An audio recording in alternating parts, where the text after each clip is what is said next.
बार गुरु नानक देव जी यात्रा पर निकले। इस दौरान वह एक गांव में पहुंचे। उनके साथ उनके 4 प्रिय शिष्य भी थे। जब नानक जी गांव पहुंचे तो उनका बहुत ही आदर सत्कार किया गया। उस गांव में एक गरीब महिला थी। उसने गुरु नानक देव जी और उनके चारों शिष्यों को अपने घर भोजन पर आने का निमंत्रण दिया।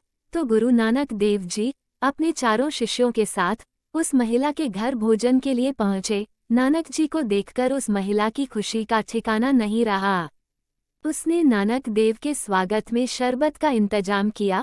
उस महिला के घर उस वक्त शरबत छानने की छन्नी नहीं थी, इसलिए उसने अपनी गंदी और मैली कुचैली साड़ी से ही शरबत को छान दिया। नानक जी उस शरबत को बड़े ही प्यार से पी गए, लेकिन जब उनके चारों शिष्यों ने ये चीज़ देखी कि शरबत को किसी मैली कुचली साड़ी से छाना गया है, तो उनके मन में घृणा सी उत्पन्न हो गई। लेकिन अपने गुरु जी को प्यार से शरबत पीते हुए देखकर उन्होंने भी कुछ नहीं कहा और उस शरबत को मन मसोस कर पी गए। घर से निकलने के बाद ही एक शिष्य को उल्टी हो गई। उसने शरबत को दोष देना शुरू कर दिया और कुछ देर बाद दूसरे शिष्य को भी उल्टी हो गई और उसने भी शरबत को ही दोष दिया। उसके कुछ देर बाद तीसरे और चौथे शिष्य को भी उल्टी हो गई और उन दोनों ने भी शरबत और गंदी साड़ी को दोष दिया और व्यंग्यात्मक तरीके से बोले कि गुरुजी अब आपकी बारी है। लेकिन नानक देव जी ने कहा कि नहीं शिष्यों, मुझे उल्टी नहीं होगी क्योंकि मैंने प्रेम का घूंट पिया है।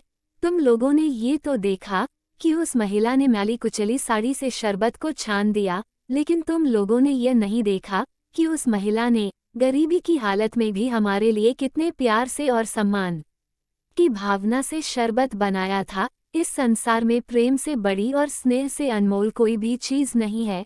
गुरु जी के यह वचन सुनकर शिष्य को बड़ा आश्चर्य हुआ और साथ ही वो शर्मिंदा भी हुए और उन्हें जीवन भर के लिए एक सीख मिल गई कि इस संसार में प्रेम और स्नेह से बड़ी कोई भी चीज नहीं है।